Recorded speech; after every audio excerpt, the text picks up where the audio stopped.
भाई, हर गांव में सरकारी नल लग गए हैं। बस हमारा ही गांव है जहां कोई नल नहीं लगवाता। वोट लेने आ जाते हैं पर तरक्की के समय खाली अंगूठा दिखा देते हैं। सही कह रहे हो भाई, अभी भी कुएं से पानी खींचना पड़ता है। बताओ भला, दो चार बाल्टी थोड़ी ही ना है जो निकाल लो। ऊपर से आजकल के नौजवान बच्चे मेहनत नहीं करना चाहते, हम बूढ़ों को ही पानी खींचना पड़ता है। तभी एक आवाज आती है। एक रात पीनू कुआं से पानी लेने जाती है। वो बाल्टी भर के रस्सी से बाहर खींची रही होती है कि उसे एकदम झटका लगता है, जैसे किसी ने उसकी बाल्टी कुएं के बीच में ही पकड़ ली हो। पीनू कुएं में झांकती है। अरे यहाँ तो कोई रुकावट नहीं है, फिर बाल्टी कैसे रुक गई? पीनू जैसे ही फिर से बाल्टी खींचती है, बाल्टी फिर अटक जाती है और साथ ही एक डरावनी आवाज आती है। पानी चाहिए तो खुद अंदर आकर लेना पड़ेगा। पीनू अब थोड़ी डर जाती है। वो हिम्मत बांधकर दोबारा कुएं में झांकने लगती है तो उसे एक डरावना चेहरा दिखता है, एक भयानक भूत। भूत को देख वो सहम जाती है और अपने उल्टे कदम पीछे आने लगती है। तभी भूत बाल्टी को अंदर की तरफ जोर से खींचता है और पीनू रस्सी समेत कुएं में खींची चली जाती है। अरे बचाओ कोई, भूत भूत, कोई बचाओ! तभी एक जोर की आवाज आती है। आवाज सुनकर पड़ोस वाले कुएं के पास आते हैं। एक पड़ोसन कुएं के अंदर झांकते हुए आवाज लगाती है, पीनू, अरे पीनू, क्या तुम मुझे सुन पा रही हो? पीनू सब सुन पा रही थी। उसकी आवाज कुएं से बाहर नहीं आ रही थी। अब उसका गला भी बंद गया था और देखते ही देखते पीनू लोगों को दिखना बंद हो गई।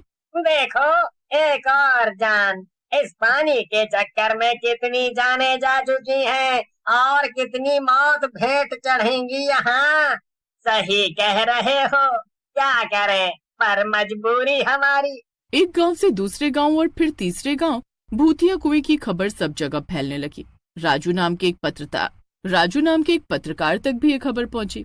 अरे काका, ये कुएं की कहानी सच है क्या? लोग कह रहे हैं कि वो मौत का कुआं है, कोई कहता है कि शापित कुआं है, तो कोई कहता है उसमें भूत प्रेत रहते हैं। माजरा क्या है? बेटा, बात ऐसी है कि फूलपुर गांव के बाहर एक सुनसान कुआं था।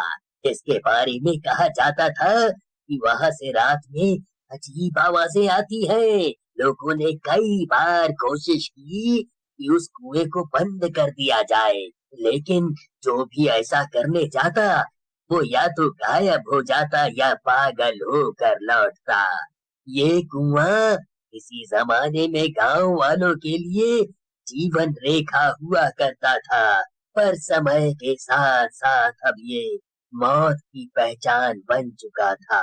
राजू एक युवा पत्रकार था जिसने कई रहस्यों को उजागर किया था। इस बार कुएं की सच्चाई जानने की वो ठान चुका था। गांव वालों ने उसे चेतावनी दी कि वो उस कुएं के पास ना जाए, लेकिन उसकी जिज्ञासा उसे वहां खींच लाई। रात के अंधेरे में जब राजू उस कुएं के पास पहुंचा तो उसने देखा कि कुएं के चारों ओर एक अजीब सन्नाटा पसरा था कि अचानक हवा में फुसफुसाहट गूंजने लगी। तभी एक ठंडी हवा का झोंका आया और भूत कुएं के ऊपर मंडराने लगे। मुझे लग ही रहा था कि ये कुआं कोई आम कुआं नहीं है। किसी आम कुएं में इतनी मौत होना असंभव है। पर तुम लोग मासूम लोगों को क्यों मार रहे हो? वे बेचारे तो अपनी प्यास बुझाने आते हैं यहाँ। हम भी तो प्यासे हैं, पर खून के। इसीलिए हमें भी खून चाहिए अपनी भूख प्यास मिटाने के लिए। पर ये गलत है, तुम लोग कुएं का गलत फायदा उठा रहे हो। ऐसा होता रहेगा तो सारे गांव के लोग किसी दूसरी जगह बसेरा करने चले जाएंगे, फिर क्या करोगे तुम? इधर राजू दिमाग लगाकर अपनी जान तो बचा लेता है, पर अभी भी उसे विश्वास नहीं हो रहा था कि उसने सच में भूतों से बातें की है। पर इस हड़बड़ाहट में उसका कैमरा गिर जाता है, जिससे वो वीडियो खराब हो जाती है और सबूत के नाम पर कुछ नहीं बचता। अब राजू को कैसे भी चैन नहीं पड़ रहा था। उसे था कि इस रहस्य को कैसे उजागर किया जाए, कैसे गुत्थी सुलझे। कई सवाल राजू के मन में चल रहे थे। अगले दिन फिर राजू ने हिम्मत करके गांव के बुजुर्गों से इसके इतिहास के बारे में पूछा। ऐसा क्या राज है कुएं का जो बताने से आप इतना डरते हो, लेकिन लोगों की मौत आप खुली आंखों से देख रहे हो? सालों पहले गांव में कुछ लालची जमींदार घुस आए थे। गांव के लोग भोले भाले थे, जमींदार ने उन्हें लालच दिया कि अगर वो अपनी जमीन उनके नाम कर देंगे तो वो उन्हें बहुत पैसा देंगे, जिससे वे लोग परिवार के साथ शहर में जाकर अच्छा जीवन जी सकेंगे। कुछ गांव वाले उनकी बातों में आकर उनकी बात मान गए, पर कुछ लोग उन लालचियों का मन समझ गए। लालची लोगों ने उन निर्दोषों को इस कुएं में मार के फेंक दिया, तो उन्होंने इन लालच से भरे हुए लोगों को भरी पंचायत में पेड़ से लटका के उनके गले कटवा दिए और उनकी करने की सजा देने के लिए किसी कुएं में फेंकवा दिया। शायद ये बुरी आत्माएं उनकी आत्माएं ही हैं। अगर आपको ये बात पता है तो गांव वालों को सतर्क क्यों नहीं करते? लोगों को मरने क्यों दे रहे हो? पानी का एकमात्र सहारा यही कुआं है। हम कुछ नहीं कर सकते, कोई और रास्ता भी नहीं है। राजू अब बहुत परेशान था कि कैसे भी करके उसे इस राज से पर्दा उठाना पड़ेगा और गांव वालों की जान भी बचानी पड़ेगी। लेकिन सबसे बड़ा सवाल था कि कैसे। उसने गांव के पुजारी से संपर्क किया जो इस कुएं की सच्चाई से वाकिफ थे। कई पन्ने पलटने के बाद उन्हें एक उपाय मिला, पर राजू ने तय किया कि वो खुद इस अनुष्ठान का हिस्सा बनेगा। चाहे जो भी हो, वो इस केस को सुलझा कर ही चैन की सांस लेगा। धीरे धीरे मंदिर में ही कुछ बहादुर गांव वालों को बुलाकर सारी कहानी समझाई गई और प्लान बताया गया।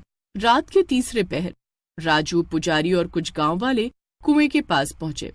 राजू ने कैमरा चालू किया और पुजारी जी को इशारा किया। पुजारी ने पहले तो कुएं के चारों तरफ पवित्र भभूत का गोला बनाया और उस कुएं को उस गोले के अंदर ही बांध दिया। हर मंत्र के साथ एक भूत गुस्से में कुएं के ऊपर आकर गुर्राने लगा। हम बदला लेंगे, हमें कोई नहीं रोक सकता। बदला तो तुम बुरी आत्माओं ने ले ही लिया है, वो भी मासूमों को मारकर। नियत तो तुम्हारी बुरी थी, पर भुगतान इन बेचारों को करना पड़ रहा है। तुझे क्या लगता है ये सब करके तू बच जाएगा, या ये सब बच जाएंगे? यहाँ की जमीन, यहाँ के घर, सब कुछ हमारे थे और रहेंगे। मरने के बाद तुम भूत इस कुएं में सालों से हो, और इस गांव की जमीन से तुम्हारा क्या लेना देना है? अगर तुम लोग चैन से रहते तो इस जीवन में ना सही, भगवान तुम्हें दूसरी योनि में जिंदा कर देते। पुजारी जी, चाहे जो हो जाए, अनुष्ठान नहीं रुकना चाहिए। यही हमारे पास आखिरी मौका है।